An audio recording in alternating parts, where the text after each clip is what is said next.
ভাই, রিচার্জের দাম কত টাকা বেড়েছে শুনলি?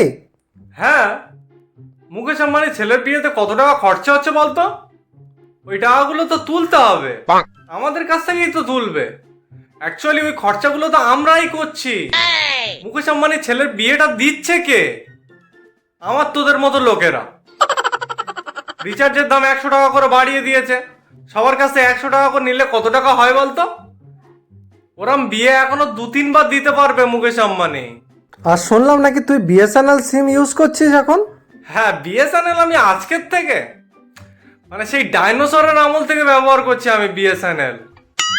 মানে তখন ফোন আবিষ্কার হয়নি, আমি সিম কিনে রেখে দিয়েছিলাম যে একদিন না একদিন ফোন আবিষ্কার হবে, সেদিন আমি সিমটা লাগিয়ে চালাবো।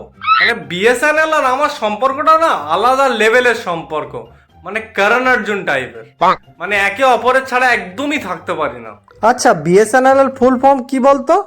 বিএসএনএল এর ফুল ফর্ম বহুত সস্তা ন্যাশনাল লিমিটেড। শুনলাম নাকি বিএসএনএল এর সাথে টাটাও টাই আপ আছে। হ্যাঁ, রতন টাটা তো ওনার সাথে টাই আপে আছে। আর রতন টাটা কি, স্যার রতন টাটা বল, নাহলে এক্ষুনি দাম বাড়িয়ে দেবে। রতন টাটা হচ্ছে ভারতবর্ষের গোল্ডেন হার্ট।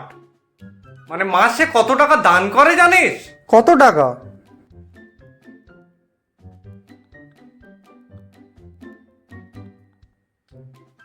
মানে প্রচুর টাকা, গোনাও যাবে না।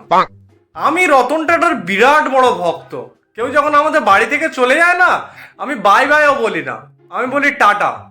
আচ্ছা, এবার যদি বিএসএনএল ও দাম বাড়িয়ে দেয় তাহলে তুই কি করবি? সব সিমের দাম বাড়িয়ে দিয়েছে। এবার যদি বিএসএনএল দাম বাড়িয়ে দেয় না, তাহলে আমি 3 মাথার মোড়ে গিয়ে পিছনে চাকু মেরে আত্মহত্যা করে নেবো।